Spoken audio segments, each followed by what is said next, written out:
Hello, Starseeds, and welcome to episode 4 of the Rachel Z Project, where we're going to talk about the birth of Venus and warrior goddess energy. Originally, I was going to talk about Venus in more of a sacred Soma storytime format. Oh my gosh, that's a mouthful. But I figured that the symbolic meaning of Venus is well worth doing a more introspective and detailed deep dive on. Venus is the goddess of love and beauty, as well as being the brightest star, or rather planet, in our solar system. She is also known as the morning star, or Earth's twin or sister. That being said, there has been a ton of misunderstanding and I think mistelling of stories as it comes to the morning star goddess. And I hope that I can bring, with this episode, some much needed light and truth to this wonderful goddess of love and beauty. And so, let's get into it.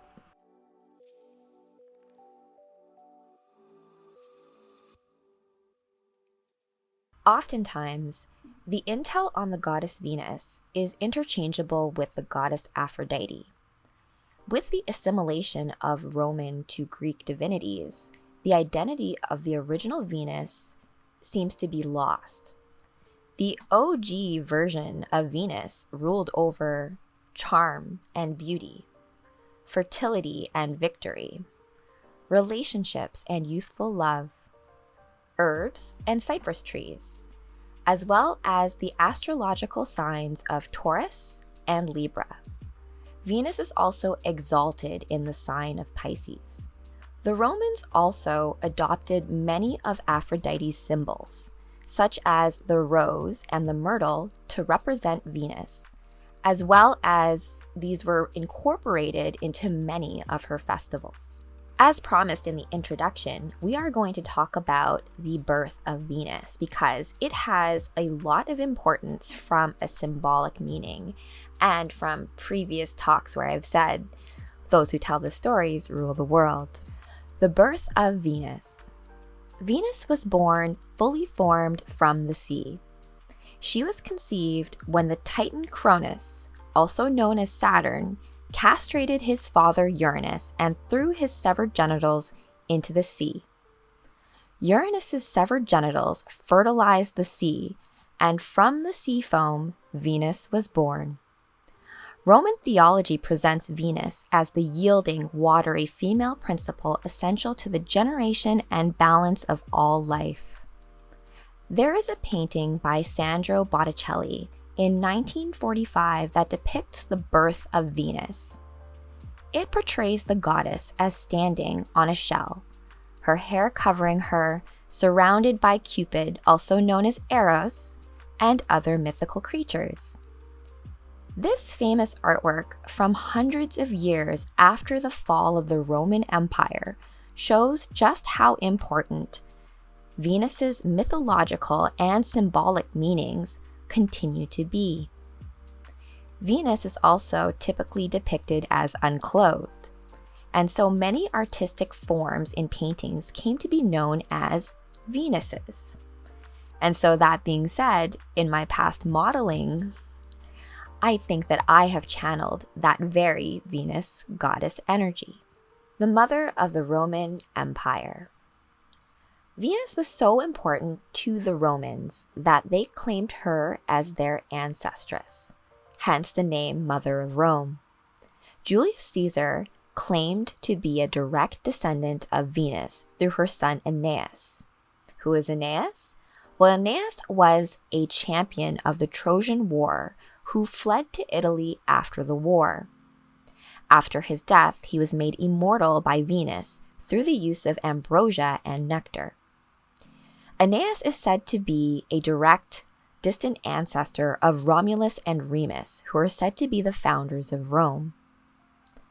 And as a result, there are many festivals for Venus, a notable one being on April 1st, April Fool's Day, where patrons would ask Venus to protect them against vice, Ironic, right? Considering she's also the patron goddess of prostitutes. Because Venus ruled over love and relationships, new brides would offer their childhood toys to Venus.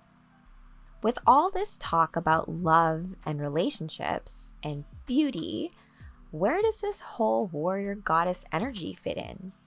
Oh, it fits in perfectly well. Warrior goddess energy. One of my favorite counterparts to Venus is the Norse goddess Freya.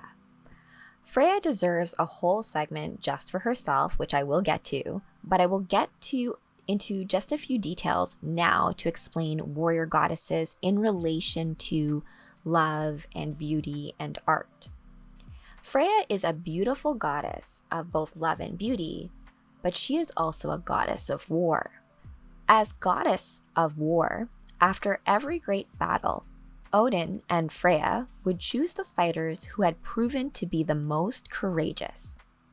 Freya, as Odin's wife, is entitled to first pick of the warrior souls to take with her to Folkvanger, which is the counterpart to Valhalla. So Freya rules over Folkvanger and Odin rules over Valhalla. What do they do in these mythical places? And there is a whole story around Ragnarok and the cycle of death and rebirth. And so all the great warriors in Valhalla and Folkvanger, it's said that they spend the whole day fighting and training for Ragnarok. But in the evening, they feast and party and have orgies and cope, and they're all their wounds heal. So it's pretty cool. Warrior goddesses do not go directly into the fray, to quote Borderlands, into the fray, and start kicking ass, although we are surely capable of that. Warrior goddesses provide magical assistance to her warriors in the fight. A warrior goddess will provide shelter from enemies, a sword that will never break and will cut through anything, fearsomeness to face fear, and the strategic advantage in the art of war. Invoking the divine warrior within allows us to cultivate the strength to achieve divine destiny. Divine destiny. The warrior goddess is an archetype of the main divine feminine motif, focused on the spirit of strength to guide and achieve success. What does success look like? Perhaps it is a matter of even just uncovering what your divine destiny actually is in this lifetime. There's also always the shadow side to be aware of. And in a warrior, we must always reflect on the cost of any victory. True courage lies when your truth aligns with universal truth. My goddesses, there is a warrior that lies within each of us. And some of you may express the divine warrior in ways other than physical. After all, strength, true strength, is more than just physical. The main takeaway here is to step into your own power. Although Venus is seen as the passive aspect of the feminine, that does not mean without strength or courage and vitality, which are all gifts of the warrior goddess.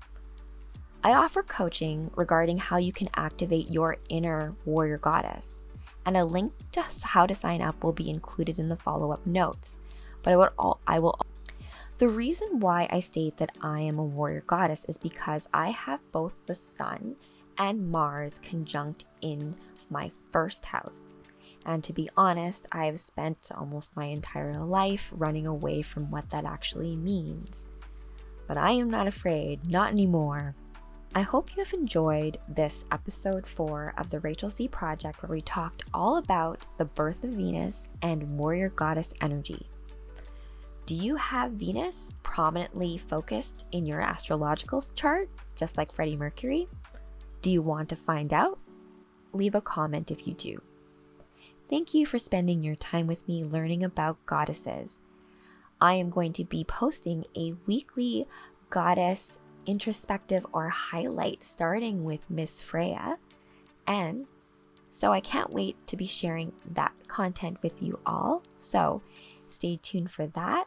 And I'm looking forward to hear what you think about the birth of Venus and warrior goddess energy. And until then, I will catch all of you in the next one. Bye.